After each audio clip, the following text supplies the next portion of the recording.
नमस्कार, मैं भूमि अनाज, मेरे साथ मेरी सहयोगी अंकिता मौजूद है। आज हम बात करेंगे सोनम रघुवंशी और राजा रघुवंशी के केस के ऊपर, जो दिन पर दिन उलझता जा रहा है। जितना ये सुलझाने की कोशिश कर रहे हैं, उतना हम इसमें उलझते जा रहे हैं। आज इसी के ऊपर चर्चा करेंगे और जानने का प्रयास करेंगे कि इस पूरे केस में ऐसा था क्या कि लोगों को इसने अपनी तरफ इतना आकर्षित कर लिया है कि मेरठ का केस तक पीछे छूट गया है। तो अंकिता, मेरे साथ आप यहाँ पे मौजूद हैं। आपने इस केस के बारे में पूरी डिटेल से जानकारी हासिल करी है, तो मुझे बताइए कि इसकी शुरुआत कहाँ से हुई थी। जी बिल्कुल, इस केस को लेकर के लगातार इस पर चर्चाएं जो हैं वो मैं रख रही हूँ और बहुत सारे केस में जो सुराग है वो नहीं मिल रहे थे। बहुत सारी चुनौतियां जो केस में बनी हुई थी, वो चुनौती तो धीरे धीरे कम हो रही है, लेकिन पुलिस के सामने एक और नया चैलेंज ये है कि सोनम रघुवंशी की गिरफ्तारी तो हो गई है, लेकिन कबूलनामा नहीं आया है। पुलिस की तरफ से पहले कहा गया था कि कबूलनामा आ गया है, फिर उसके बाद सोनम रघुवंशी का एक बयान सामने आया जिसमें वो कहा कि मैं खुद पीड़ित हूँ। इस तमाम केस को सिलसिलेवार तरीके से समझेंगे कि क्या मुद्दा रहा और कैसे इस केस में सोनम रघुवंशी की गिरफ्तारी होती है। पुलिस का दावा जो है कहीं ना कहीं कटघरे में खड़ा हो रहा है।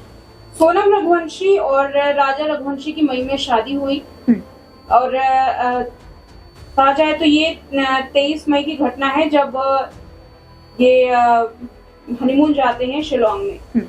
अब सोनम रघुवंशी के भाई गोविंद का कहना था कि शिलोंग जो है वो नहीं जाने वाले थे, असम गुवाहाटी जाने वाले थे हनीमून मनाने के लिए, और ये राजा रघुवंशी की माँ का भी बयान है।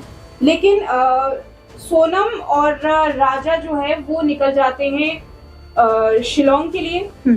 इससे पहले कामाख्या देवी मंदिर के दर्शन करते हैं। शिलोंग जब जाते हैं, वहां से चेक इन करते हैं होटल में, एक स्कूटी लेते हैं किराए पर। स्कूटी जो है वो जब घूमने जा रहे हैं तो एक खाई के पास खड़ी करके वो खाई के अंदर जाते हैं जहाँ एक झरना था, और इसी बीच में सोनम रघुवंशी की अपनी सास से बात होती है। ये सोनम खुद उसमें बताती है कि झरने के पास जा रहे हैं, मेरा व्रत है, लेकिन फिर भी इन्होंने जिद की है, माने नहीं। इस दौरान जब सोनम रघुवंशी और का फोन कटता है सास के साथ, उसके बाद कोई कॉल नहीं लगता।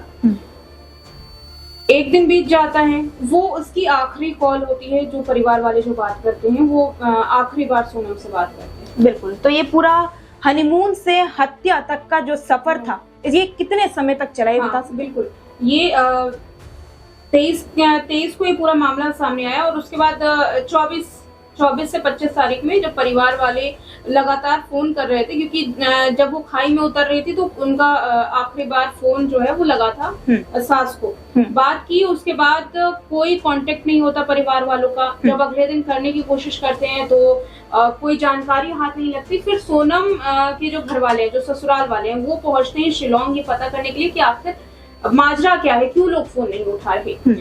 इसके बाद जब पता चलता है कि सोनम और राजा जो है वो पिछले काफी वक्त से गायब हैं, तो पुलिस तलाश करने की कोशिश करती है और इसमें उनके परिवार वाले भी पुलिस का साथ देते हैं। 11 दिन बाद 2 जून को राजा का शव बरामद होता है और उसके साथ टी-शर्ट बरामद होती है, कुछ और भी चीजें।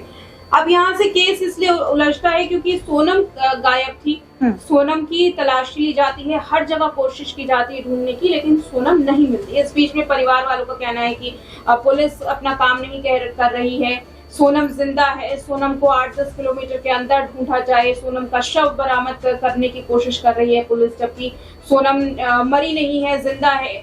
ये तमाम बातें जो है वो सामने आती हैं।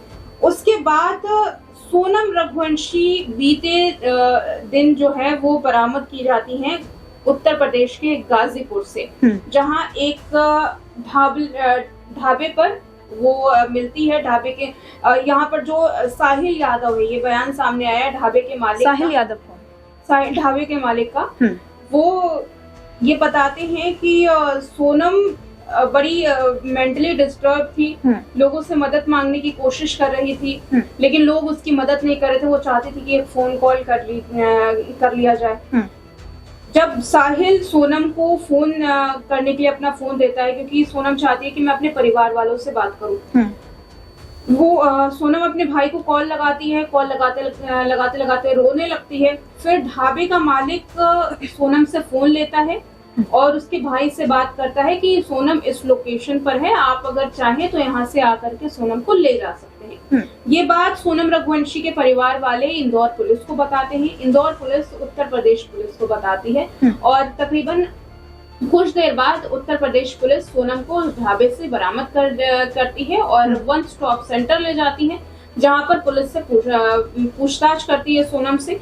और उसके बाद लगातार जो कहानियां सामने आ रही हैं कि सोनम रघुवंशी को लेकर के मेघालय पुलिस ने दावा किया कि वो इस पूरे आरोप में शामिल थी, इस पूरी वारदात में शामिल थी, क्योंकि सोनम रघुवंशी के जो गाइड थे, जो मेघालय में कपल के गाइड थे, उनका कहना था कि सोनम और राजा जब खाई की तरफ जा रहे थे तो पीछे पीछे 3 और युवक थे जो उनके साथ गए थे। वो युवक कौन थे इस बारे में नहीं पता था। वो हिंदी भाषी थे, हिंदी में बात कर रहे थे, क्योंकि मेघालय में हिंदी नहीं बोली जाती है, या तो इंग्लिश या तो वहाँ की भाषा ही बोली जाती है जो लोकल भाषा है। ऐसे में वो समझने की कोशिश भी नहीं कर पाए कि आखिर बात क्या की जा रही है। तो गाइड ने जैसे ही ये बताया वैसे ही पुलिस इस तलाशी में जुट जाती है कि सोनम के आगे पीछे चल कौन रहा था। फिर जब सोनम यहाँ से मिलती है वन स्टॉप सेंटर पे, उससे पहुंचाया जाता है पुलिस की ओर से, तो मेघालय पुलिस का बयान सामने आता है कि सोनम भी इस पूरे मामले में आरोपी है और 3 और लोगों को गिरफ्तार किया जाता है। इसमें एक बात बहुत निकल के आ रही है, एक राजा रघुवंशी, एक राज कुशावा। इसमें लोग कह रहे हैं कि राज कुशावा के साथ, हाँ जी, राज कुशवा के साथ जो सोनम थी उनका अफेयर था। इसको मेरठ केस से काफी जोड़ा जा रहा है कि जैसे मेरठ केस में उनका भी एक अफेयर हो रखा था जिसमें दोनों ने साथ मिलकर उसको मरवा दिया, वैसे ही यहाँ पर भी यही सेम घटना दिखती नजर आ रही है। तो इससे अगर हम करेक्शन करें तो उसमें आपका क्या राय है? बिल्कुल, देखिए मैं उसी पर आगे बढ़ रही थी कि जब वन स्टॉप सेंटर ले जाया जाता है सोनम को, तभी तकरीबन कुछ देर के अंदर ही बयान सामने आता है पुलिस का कि सोनम जो है वो आरोपी है इस पूरे मामले में। लेकिन अब सोनम का बयान सामने आ रहा है। सोनम ये कहती है कि मैं तो खुद पीड़ित हूँ और मुझे फंसाने की कोशिश की जा रही है, मेरा अपहरण किया गया था और मुझसे लूटपाट की गई, मेरे पति की जान ले ली गई, और इसमें जो एक नाम सामने आ रहा है राजा रघुवंशी का। अब सोनम का कहना है कि जब मुझे अपहरण कर लिया गया उस वक्त मैं बेहोश हो गई, मुझे अभी तक नहीं पता चला कि आखिर जब अपहरण किया गया और उस दौरान क्या कुछ हुआ, कहाँ कहाँ लेकर के जाया गया, ये तमाम बातें अभी भी सामने नहीं आ पाई हैं। सोनम का कहना है कि वो बीमार थी, वो बेसुध थी। लेकिन आपने जो कहा राज कुशवाहा का नाम इस पूरे केस में इसलिए जुट रहा है क्योंकि सोनम रघुवंशी के फोन से राज कुशवाहा का नाम सामने आया है। वो लगातार बात कर रही थी, तब अफेयर की बातें जो हैं वो सामने आई हैं, दावा किया गया है पुलिस की ओर से।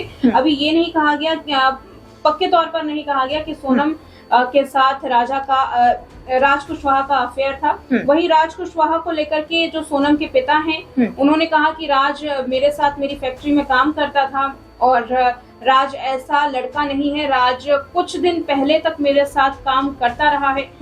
पिता का कहना है कि वारदात के होते, जब ये पूरी वारदात हुई उस दौरान राज उनके साथ उनके दफ्तर में काम कर रहा था। अगर ये बात सच है तो ये सवाल खड़े होते हैं कि राज जब शिलोंग नहीं गया तो इस पूरी वारदात को अंजाम किसने दिया, जबकि पुलिस का कहना है कि राज कुशवाहा इस पूरे मामले में मास्टरमाइंड था। तो अभी राज कुशवाहा जो है उसकी गिरफ्तारी बाकी है, फरार है और छानबीन पुलिस करने की कोशिश कर रही है कि आखिर वो है कहाँ। और अगर निर्दोष है, क्योंकि जैसे उसके पिता कह रहे हैं सोनम के कि वो मेरे साथ मेरे दफ्तर में काम कर रहा था, अगर राज कुशवाहा निर्दोष है तो क्यों राज कुशवाहा फरार है, इस बारे में अभी पुलिस को छानबीन करनी बाकी है। एक और जो इसमें चुनौती बनती है कि अगर सोनम रघुवंशी ने जैसे कहा कि मैं इस पूरे मामले में पीड़ित हूँ, मुझे खुद नहीं पता कि मेरे साथ क्या हुआ और मुझे अपहरण किया गया, तो 17 दिनों तक, आखिर अगर कोई किसी को अपहरण करता है तो 17 दिनों तक आप कहाँ थी?